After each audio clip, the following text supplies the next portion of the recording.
Lord Mayor, ladies and gentlemen, thank you very much for the opportunity to speak tonight.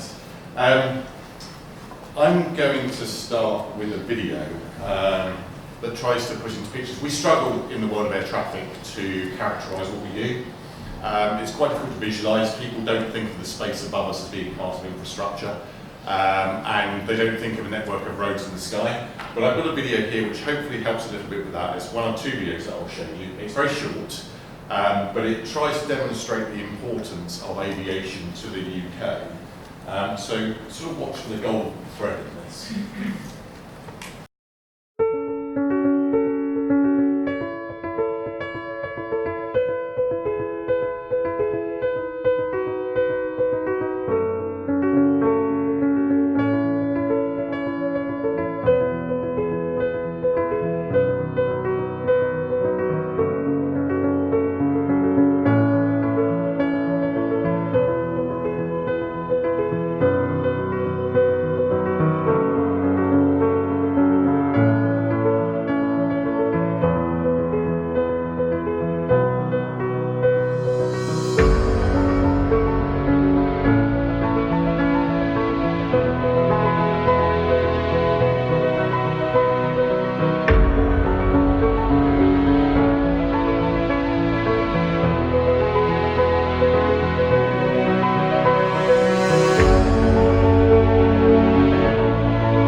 So hopefully that gives you a little bit of a sense of why aviation matters to us as a nation, if you didn't already know that, which I'm sure you do. But to some extent, the question then becomes, what next? Where does it go? What does aviation in 2050 look like? So I'm going to sort of start by describing a little bit what I think you've seen in some of the other pictures. So what does it look like? Well, more complicated would be my prediction, at least from an air traffic perspective. Many more types of vehicle. We've been sort of relatively blessed, I would say, by the fact that almost all of the aircraft that fly in the UK, outside of sort of light general aviation aircraft, are passenger aircraft that are very well behaved. And I mean that in all sincerity. They tend to follow instructions, they follow the rules, they follow their flight paths, and I think we are heading for a much more uncertain world when it comes to the range of different users.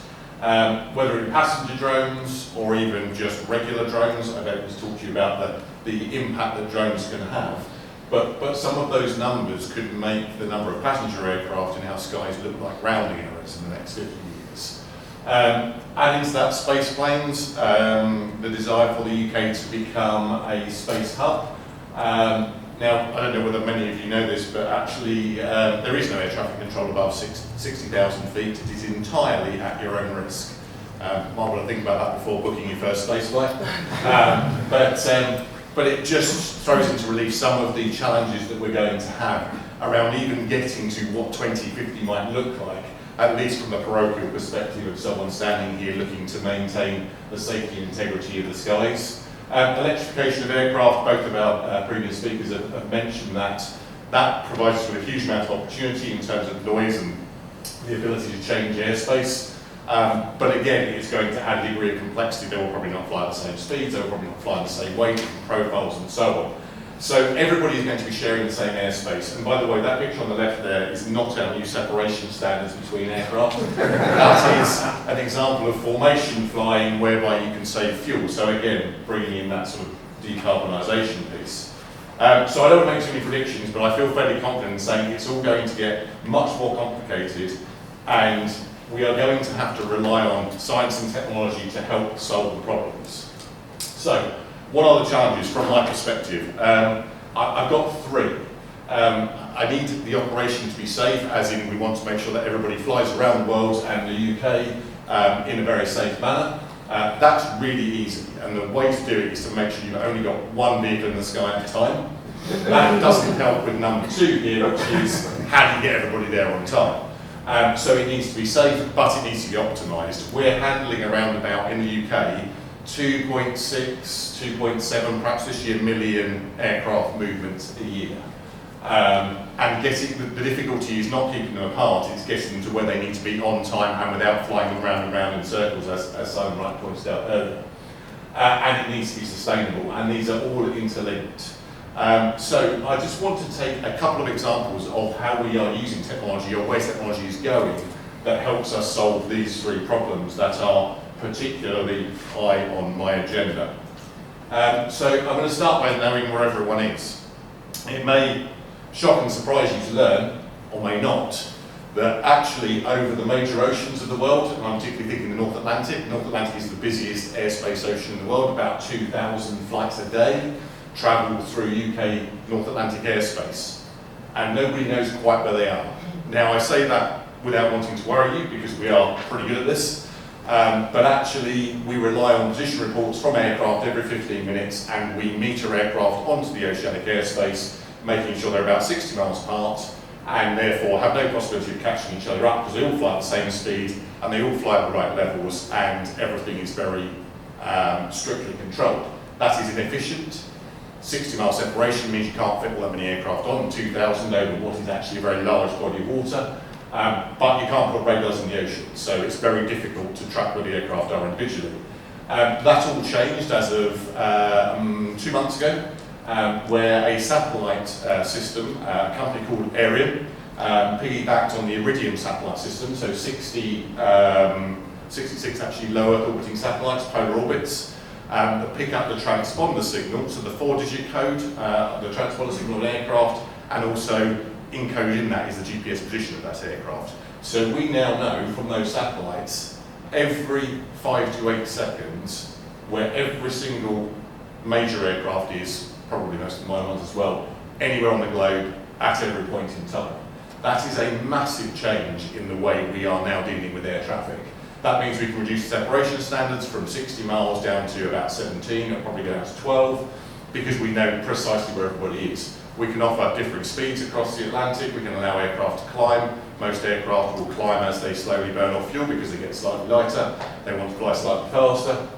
We can allow that to happen. So there's fuel savings, there's time savings, and there's safety improvements. And this is just one example of what is actually a relatively straightforward application of science and technology to a problem that hasn't been solved. Now, it's not just in the UK, that is a worldwide solution. And in fact, one of the challenges we have with air traffic control in parts of Africa is the security of assets. So you might imagine, for example, you could put radars. Well, actually, that's fine as long as you can keep them secure and working. But when they get stolen or destroyed or things happen, actually it's very difficult to create security of service. A space-based dedicated set of data, which is secure by design, can actually be used now to control airspace all over the world. What that really means as well is that there's no more circumstances like we saw with MH370 when nobody quite knew where it was when it disappeared in the Indian Ocean a few years ago. So what this comes down to ultimately from my perspective is total conspicuity. Somebody else, I can't claim credit for this, said if it doesn't have feathers, we want to know where it is. And I think it's a very apt statement. We want to know where every single aircraft in the countries, or every single air vehicle actually, I need to stop saying aircraft because we really are talking about air vehicles here. Where are the drones? Where are the passenger drones? Where are the space planes, etc. Because it's only through having that that we can actually make progress on the safety piece. Urban mobility in cities and the degree to which that takes off is all going to place additional burden on that piece. So how we deliver that safety piece is critical. It's only going to be with a degree of science. If I then move on to optimisation, so Necessity is the mother of invention, mother of innovation. We have been, I would argue, blessed by having not enough runways in this country. And the reason we've been blessed by it is because it's given us the opportunity to innovate in a way that no other country's ever had to when it comes to the use of those assets. I was thinking about titling this slide, how do you save 17 seconds? The answer is on the right, and I saw the equations out in front of the room here. I don't know whether you've seen the most important equations. The one that's missing from there that made this work was speed equals distance over time. Because actually nobody had really spent time thinking about the fact that if you really want to maximise runway occupancy, don't set a distance between aircraft as a landing, set a time.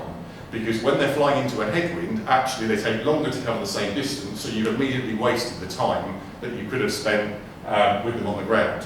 That saves 17 seconds on average per landing aircraft at Heathrow, which saves 100,000 minutes of delay a year. We're now extending that to different classes of aircraft. So if you imagine a bigger aircraft disturbs the air more than a smaller aircraft, so we have to do different amounts of separation. It is way too much for any one air traffic controller to keep in their heads. They now have the science and the tools to be able to actually say, I know precisely how many seconds behind this aircraft this one has to be in order for there to be safe separation. What that means then is everybody gets to where they want to get to on time. Another example is the use of AI, or probably more appropriately, machine learning. So a system, again, that we're trialling in Heathrow uses cameras out on the airfield and on the tower and sort of fuzzy logic and machine learning to determine to a single pixel when an aircraft is 77.5 metres from the runway centre line. Now that doesn't sound like a very interesting fact, but that's the point at which it's safe to let another aircraft land or take off.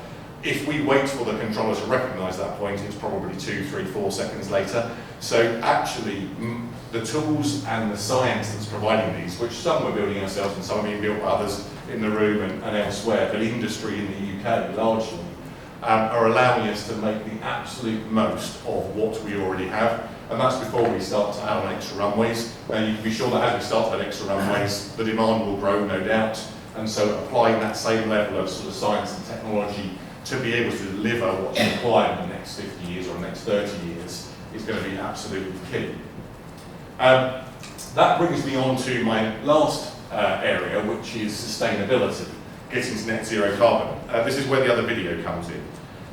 So the question around net zero carbon is really what can air traffic management do to help that? And it comes back to the points that both Ian and Simon have made around joined up aviation. This video is one day. It's the 25th of July last year, and it overlays the inbound aircraft and outbound aircraft from all of the London airports. It starts and builds up. You'll see what I mean. But it gives you some idea of what might need to happen.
That's to demonstrate that it's not very easy to find a place to put a new runway.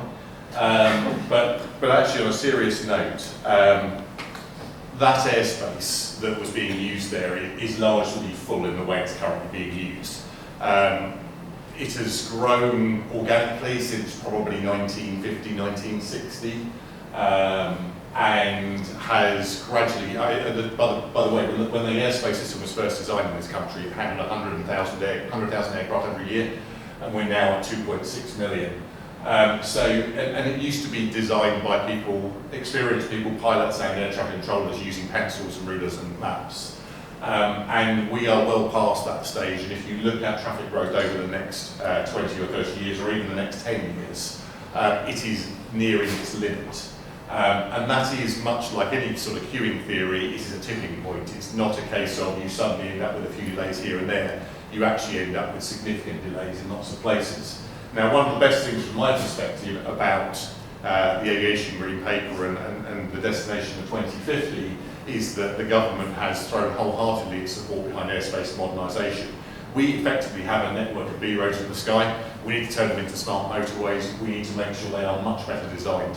We have the technology now on the aircraft to be able to do that. The aircraft know where they are to within half a metre, couple of metres, certainly way more than when this system was designed, or when this system of operation was designed in the 1950s, when we probably had a good idea to within a mile or so.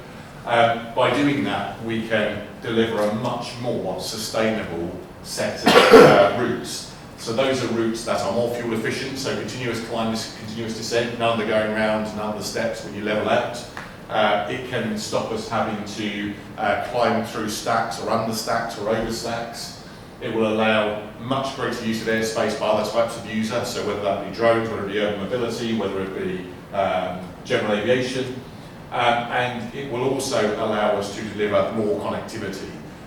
There is absolutely no doubt that obviously airspace redesign will need to happen when we have a third runway at Heathrow, but actually it needs to happen anyway to support the growing air traffic picture that we see over the next 20 or 30 years.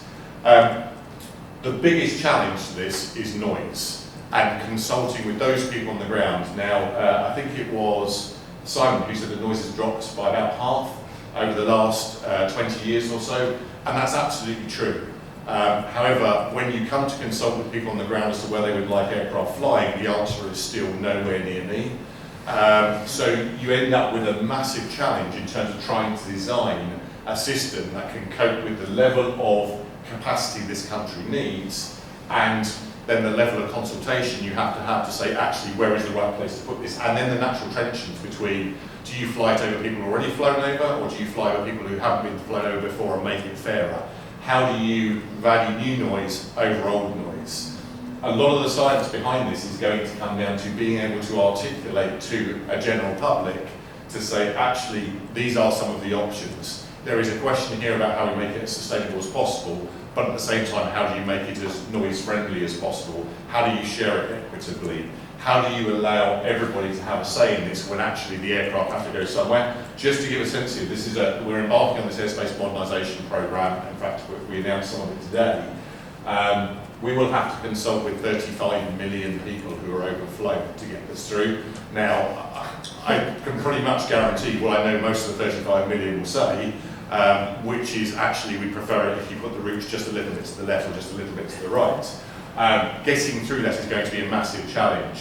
One of the things, and what I'm going to end on, is the fact that actually having government and industry support behind this and joining up the airlines and how they want to fly, the airports and the routes they want into and out of their airports, and us as the air navigation service provider for the majority of the UK airspace, is the only way we're going to get change like this through, and couple that with innovation in science and technology to allow us to articulate it, to allow us to demonstrate how it is going to bring benefits to the travelling public, the overflow, and the rest of the planet, I think is probably the biggest challenge in all this, and in some ways the biggest ambition in my mind, in that 2050 vision.